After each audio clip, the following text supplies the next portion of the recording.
What up, Biscuits? It's your boy, Biscuit Benny. Today we're installing some Shogun frame sliders on the CBR1000RR.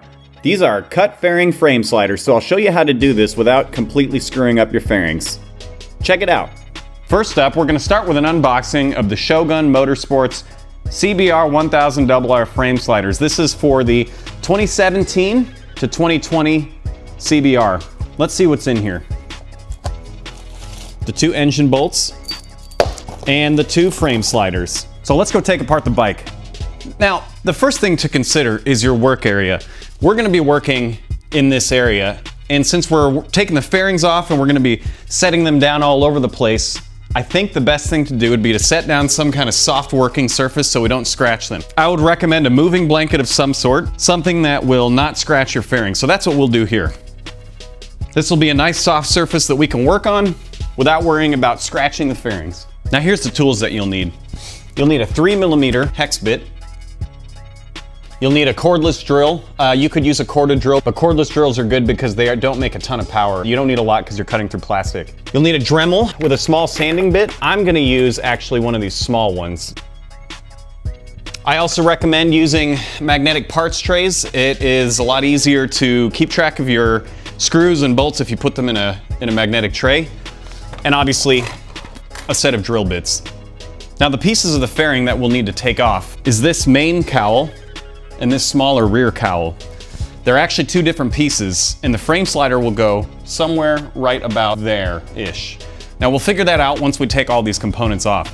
It's important to note that on this CBR, you will need to do mods to 2 of the cowls on each side. And that's unfortunate. I wish Honda had designed it like they did the old Hondas, where you could just drill 1 hole through 1 fairing on each side and be done. But unfortunately, these overlap right at the engine bolt.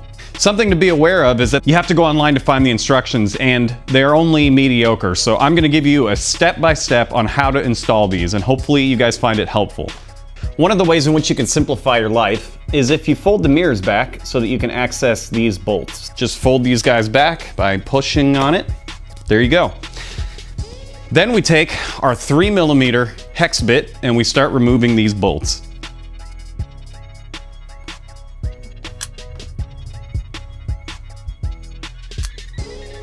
Next, I would focus on getting these guys done on the bottom.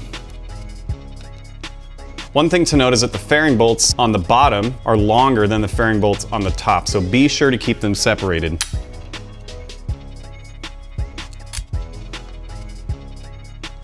Okay, once you've removed these 3 screws, these 2 screws, and this big screw here, which requires a 5mm hex, then you'll want to get a Phillips bit and get at these screws on the inside.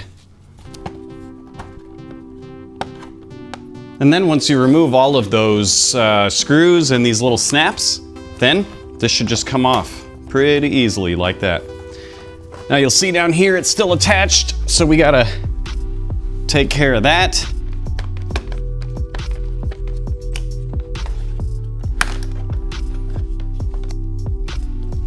Now that we've got this apart, you can see that these are also just held on by 2 of these nylon snap rivets, so we can just gently loosen those and they should come right out. And there we go, the 2 separate fairings. What Shogun recommends is taping off the areas that you're gonna be working on so that you don't scratch them.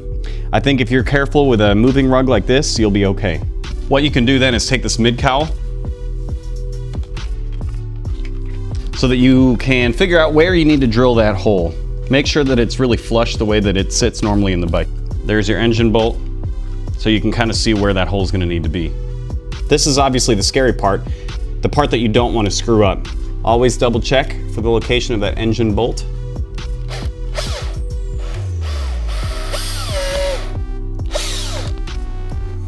And then you work your way up drill bit sizes. Next I'm going to do a 1/8.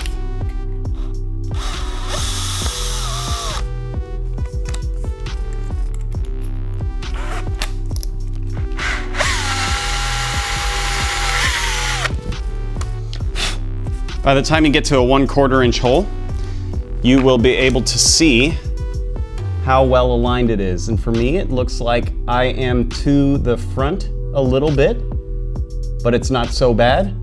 What that means is I am too far that way. and I need to bring this hole back a little bit. And I will be doing that with the Dremel. So I'm gonna go up one more size. By the time I get to 5/8, I can get this small sanding wheel in. Now go for the 5/8.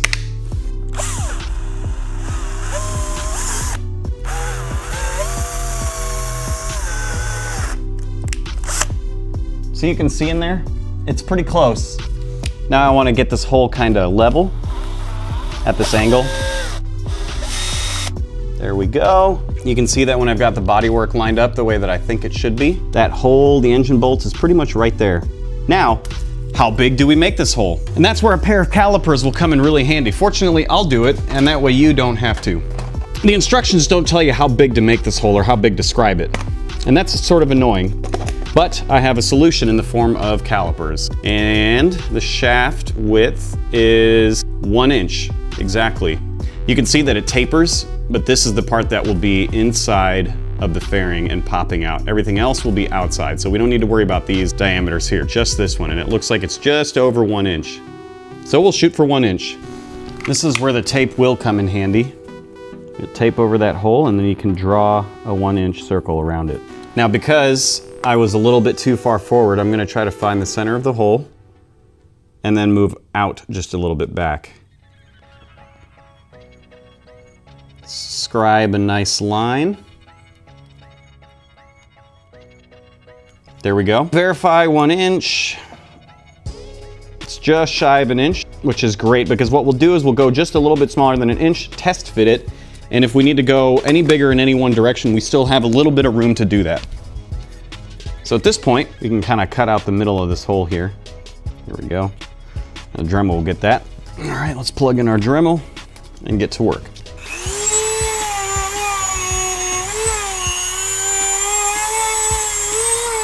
And you can see we still can't get the puck in there.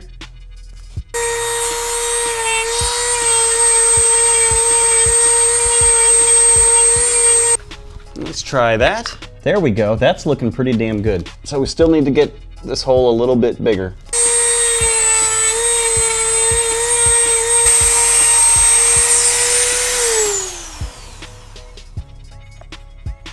Ooh, that's getting close.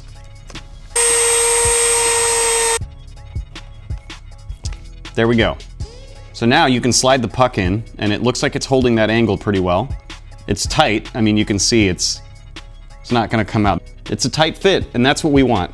Now, if you remember, I was saying at the beginning that this hole will overlap. You can see I'm holding that pin right there. You see that we will have to Dremel some of that out.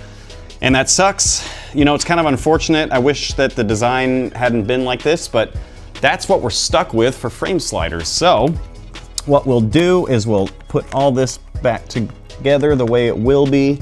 And I even would use these plastic snaps just to really imitate how this will be mounted on the bike. You don't actually have to screw these in, but just sort of set them in there so that everything is held approximately in place. Make sure these clips are in there and then take a look at this. This is what we'll be looking at on the bike. So I would go on the back side and take a pencil and mark this line right here, because that's what we'll need to remove. There we go. Now let's start dremeling. All it takes is some light touches.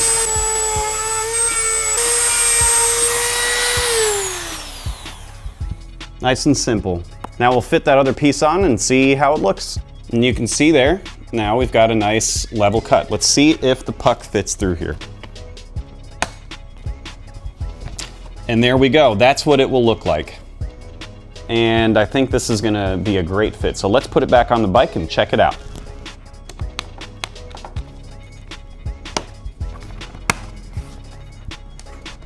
Before you go screwing everything back in, remember that you will have to swap out this engine bolt. And I put this all back on here loosely like this so that we can once again test the fit. And that really does look like it will be pretty good and pretty hard to tell. Now I know in this view you can see there's a little bit of a gap down here, but I'll show you how that disappears.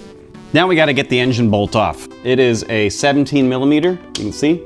Get the breaker bar out and get it off.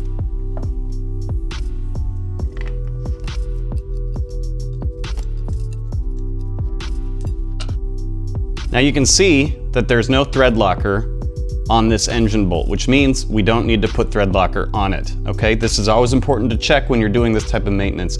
If there was factory thread locker on there, it's always a good idea to put more thread lock on. Make sure that you've got the bolt that is shorter. Remember, when you set these next to each other, you'll see that one is slightly longer. I mean, you can tell. The left one is the short one, the right one is the long one. There's an engine spacer on the right side that needs to be accounted for. That's not on the left side. So, short one for the left side. Then you'll need to take a 10mm hex bit, okay, this thing, and screw it in. I just do it by hand to get it started. I don't have the service manual for the 2017 CBR1000RR, so I don't actually know the exact torque that this should take, but based on some forum posts of older CBR1000s, it's about 47 foot-pounds. So that's the number we're gonna use for this project. So I've got the torque wrench set.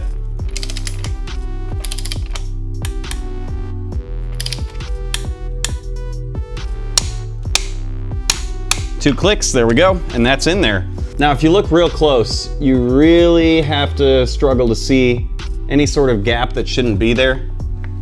And I think this actually ended up looking pretty good. So what we just did on this side, you'll do on the other side. So follow all the same instructions, but before we go ahead with that, we're gonna finish putting on all of these screws back into the body panels.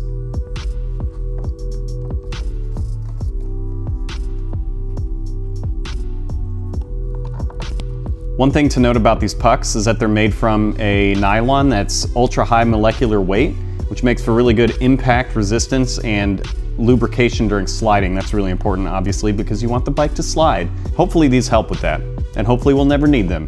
On a scale of difficulty, I would probably give this project a 5 or 6 out of 10, with 10 being the most difficult, because taking off the fairings is a lot of work and it's really tedious. Also, making sure that your cuts are in the right location is also pretty tricky. All that being said, I think this is actually a really cool project and it will for sure protect your bike in the event of a crash. Fortunately, they're pretty unobtrusive and you don't really notice them that much on the bike, so it won't ruin the aesthetics of your bike like some frame sliders do.